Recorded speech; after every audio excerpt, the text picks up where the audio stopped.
Before we get into Gazzetta, I need to tell you about a show that's coming tomorrow. It's called The Secret Scout. I'm going to be looking at some of the top young talent across the world. Do not miss it. First episode is out tomorrow, so make sure to subscribe and check it out.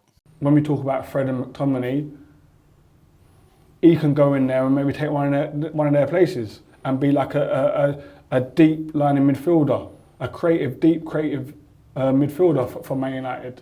You know, especially if Pogba goes in the summer, he's got an opportunity. Don't waste it. Yeah, Hannibal's just been moved into the first team dressing room at Manchester United, finding himself on the bench, not quite getting the minutes that he maybe is worthy of yet, and maybe we'll find out what he's about as it comes.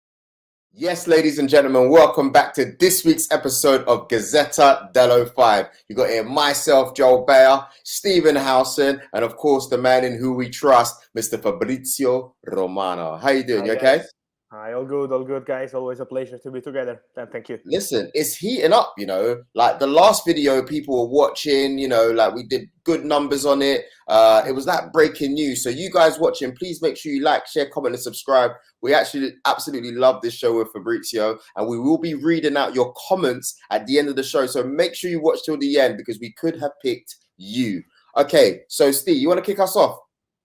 Yeah, I want to know that we're not in for Harry Kane. Please tell me this is a lot of old rhubarb. No, Steve, I think for Harry Kane, we always have rumors, and we will always have rumors. It's absolutely normal that top clubs are watching Harry Kane, and of course, Man United will sign a striker, so it's normal to have Harry Kane in the list. But at the same point, what I'm told on Tottenham side is still the same. They want to continue with Harry Kane. They want to offer him a new deal at the end of the season. They hope he can stay at the club for long term, and Antonio Conte is really important in this situation because I don't see Antonio Conte staying at Tottenham without Harry Kane as part of the project. He always says winning mentality, ambition, and these kind of things. It means if I stay here, it's because we keep Harry Kane, we sign important players. So I don't see Antonio Conte staying with Harry Kane, leaving and going to Man United. So in the same league, imagine it would be something that is not in Conte style. So this is why I think it's going to be really important to understand what happens with Tottenham in this end of the season. Of course, they dream of Champions League spot. Let's see what happens. It's going to be complicated, but that's what they want. And then immediately after, we will know about Harry Kane. But at the moment, there is still nothing advanced. Absolutely. So what strikers are Man United in for then overall? Because I'm not quite sure. I haven't really heard like any names that stand out or that are concrete. You know why? Because it depends on the manager. It depends on the manager because with kind of football the new manager wants to play, and it will depend for the striker they will go. I'll make an example. I saw some rumors a few weeks ago about Lautaro Martinez. He's a very good striker, but he's a player who is used to play with a striker system. Inter always playing 3-5-2 since like 7 years, 6 years. And so he's used to play with another striker next to him. For example, Darwin Núñez is a player that is scouted by Man United and many other clubs like Arsenal, West Ham. So I'm sure that he will be a big name on the market in the summer. He's different kind of striker. He's like traditional number 9, and so could be a good option for many clubs like United, Arsenal, and as I mentioned, West Ham wanted him in January, but it's about the price too. Imagine that West Ham on deadline day offered 45 million for Darwin Núñez, and Benfica said no, they wanted more than 50. So it's always been complicated, and price will be a key factor for Man United too, but the manager is the real factor to understand what kind of player they want, if a traditional number 9, if a different kind of modern striker. So it will be up to the manager, I think.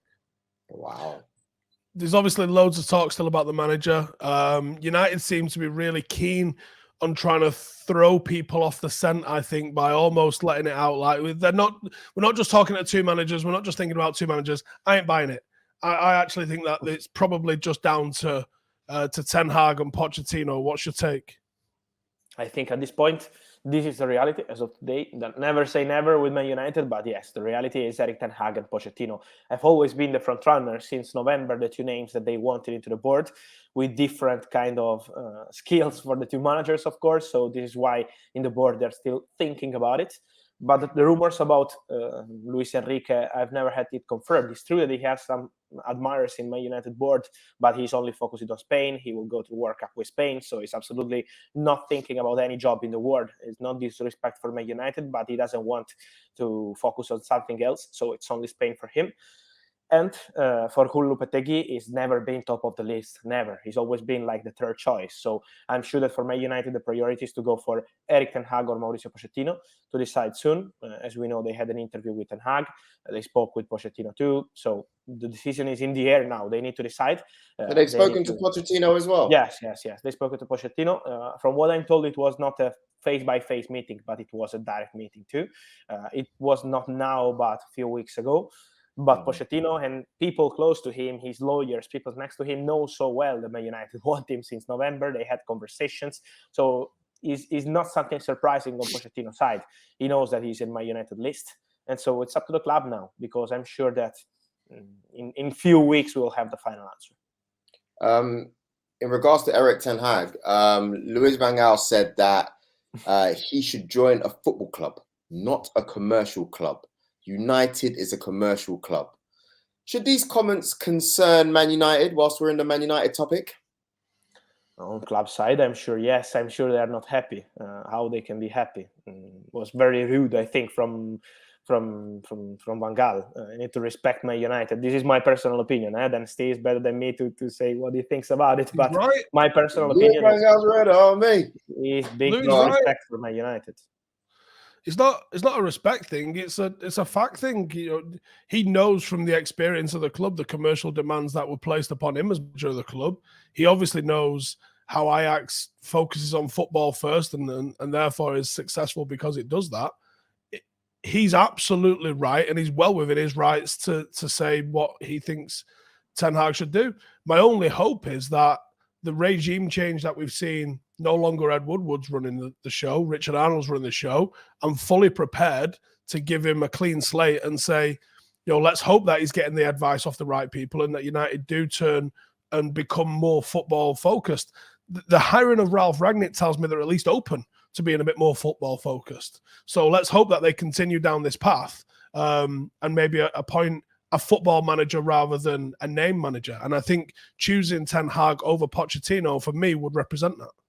Yeah, sure. But if they want to start this process, it's thanks to this kind of manager, I think. I agree with you on this point. In particular with the signings, what they're concerned about in Man United board is that they did many mistakes with the signings, many mistakes. And Ten Hag is a manager that, from what I'm told, even in the interview he had with Man United, he wanted to make sure that they want to back him in case he joins Man United. With Man United, he wants to be the man who decides, together with the board, of course, together with Rangnick, all together, but with his own ideas, the signings that they will do. It's not about signing Donny van de Beek and then never playing him for 2 years, for example. So it's important to protect the players you sign, to trust the players you sign. So this is something that Man United missed, and this is something that for Erik ten Hag is more than important. So on this side of the conversation, even for Van Gaal, I can understand if you say commercial on this side, but on the other side, it's really important to understand that Ten Hag wants to have clear ideas, wants to have a project. This is how he works and how he worked with Ajax for many years. Wow. Well, speaking of another Dutch boss, congratulations to Mr. Ruud van Nistelrooy, appointed as the new PSV Eindhoven manager. Starting from next season, the contract is until 2025. Well done, Ruud. You know what I mean? Very good. I'm really excited to see what it's about. Yeah. We spoke to him, didn't we, Steve? Like a year ago? Yeah, when he was dealing with the reserves or the under-19s, I think it was. And I think he mentioned then, didn't he? He was interested in becoming a manager at one point. Let him learn the ropes. I actually wouldn't have thought the style of such a selfish, ruthless centre forward. I wouldn't have thought he'd make a good boss. But he's obviously done enough for PSV to make him think he's going to be a good boss. So can't wait to see what his teams play like. My question for you, Fab, will he be successful in keeping Gakpo? It's going to be difficult. It's going to be really difficult because Cody Gakpo has a lot of admirers around Europe. Arsenal asked information for him. There are many clubs really monitoring him. Liverpool sent their scouts many times to watch this boy. Even in other countries, they're following him. So this boy is very special, and I think they're already preparing to sell him in the summer and then to find a new winger for Ruud van Nistelrooy. So this will be the process. It's not going to be easy to keep him. I'm sure, and I agree with you that Van Nistelrooy could do a good job. He's studying a lot. He wanted this chance with PSV, but to keep the player now is going to be more than difficult because it's a lot of admirers and wingers now on the market, guys. Around Europe, they want wingers everywhere, and in Premier League especially. many top clubs looking for wingers, but even in other countries, look at Barcelona, for example, wingers are the priority for the top clubs together with center strikers this summer. Steve? I don't want to just keep it all on United here, but we Well, got then Bruno we can Fernandes. switch it if you want. We can switch We it. got Bruno Fernandes' new contract. Or the other one is basically what's going on at United. Where's Mbappe going? That's what today's video is going to be, innit? So, do you want to do that? There's a lot more to talk about. Go. So for me, Bruno. Barcelona were not even close to being in the picture. It was Mbappe's been going to Real Madrid forever. Have Barcelona jumped into the mix here, or is it just paper talk? No. From what I'm told, no. There is no chance for Kylian Mbappe to go to Barcelona, and no interest on Kylian Mbappe's side to go to Barcelona. So at the moment, he's not planning for this move, from what I'm told. Then, of course, if L'Equipe reported this info, they had their information. But from what I am told, it's Real Madrid or Paris Saint-Germain for Kylian Mbappe, nothing else. So Real Madrid are front runners since a long time. But from what I am told, contracts are not signed yet. So I'll never do that it's done until he signs the contract, because you know that Paris Saint-Germain, they are able to do something crazy to change mind of players sometimes. And so that's why we have to wait till the end. But Real Madrid are front runners. They have a contract ready for Kylian Mbappe. They're waiting for Kylian Mbappe. But at the same point, Paris Saint-Germain are trying to change his mind. But the reality is Barcelona is not an option today. It's going to be Real Madrid or Paris Saint-Germain, and this is the only way for Kylian Mbappe. And about Bruno, just to complete and to answer your question, I think while we are speaking, Bruno is signing the contract. Wow. And great goals he took for Portugal the other day. Whilst we're still on the United topic, let's just keep it on there so we can get it done and over with. Rashford and Shaw, they've also been said to be signing a new contract. That's what I'm seeing in the papers as well. With Rashford, 1 week seems he goes, and the following week seems he signed a new deal. It's not like this. From what I'm told, no. They're not even negotiating a new contract at the moment. Oh, wow. It's up to Marcus. It's up to the player. He's waiting for the manager, and so it's always the same situation. He's still waiting, considering his future, but at the moment, he's not in a rush to sign a new contract. Absolutely. He wants to understand about Man United plans, Man United project, what kind of manager will be appointed, what kind of ideas he will have for Rashford. So it's still something open. Man United have a clause to extend the contract for one more season, an option to extend the contract for one more season. So they are not in danger with Marcus Rashford's situation. It's basically the same with Luke Shaw. There is a clause to extend till 2024. So at the moment, they are protected on this side. But for Luke Shaw, they are preparing a new contract proposal. For Marcus Rashford, they are still waiting. So the priority now is Luke Shaw, and then let's see Rashford what he wants to do. He's still considering his future. He's not sure that he will stay at United, and he's not sure that he will sign a new deal. Are you making that face for? You know why I'm making that face. Yeah.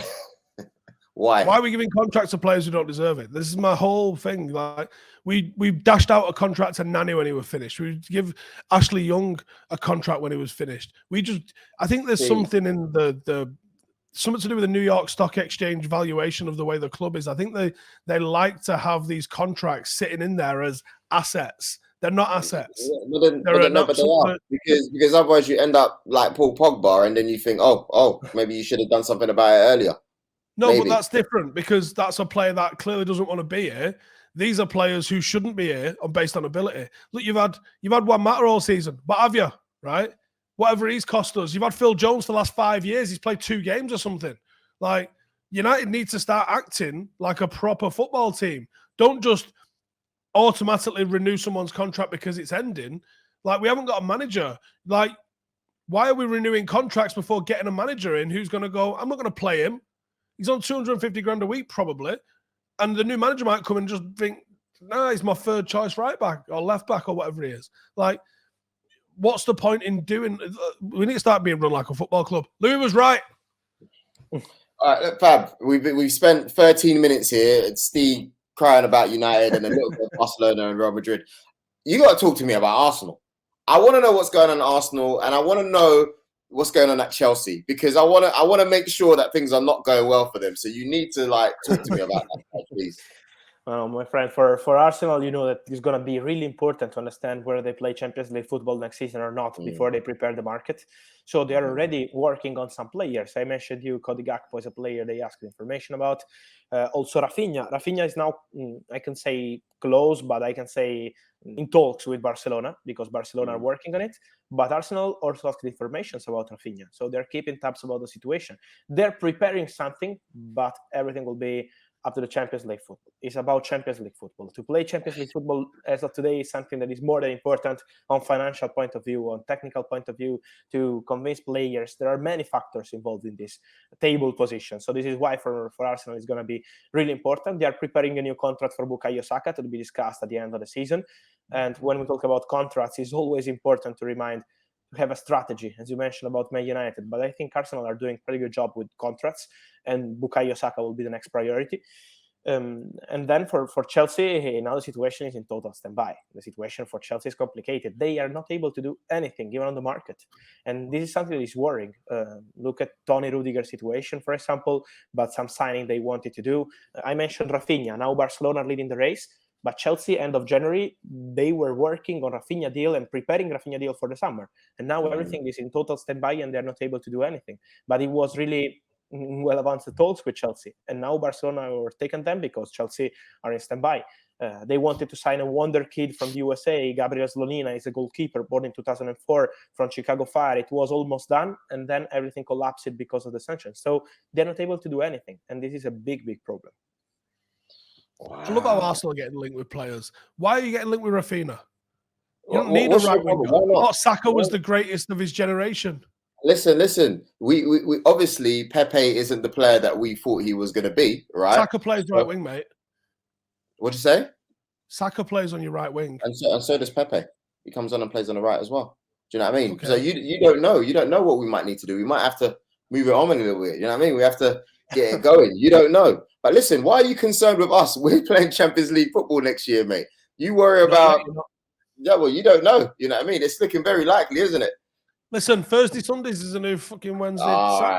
Yeah. Thought so, mate. I want to take it away from the Prem for a second, Fab. If you're looking at Aurélien Tchouaméni, he's been linked as well with Real Madrid. Do you think that's likely, or is it too soon for him as a player? He's not agreed yet. First of all, I heard some rumors saying that he has an agreement on personal terms with Real Madrid. From what I'm told, he has no agreement with any club.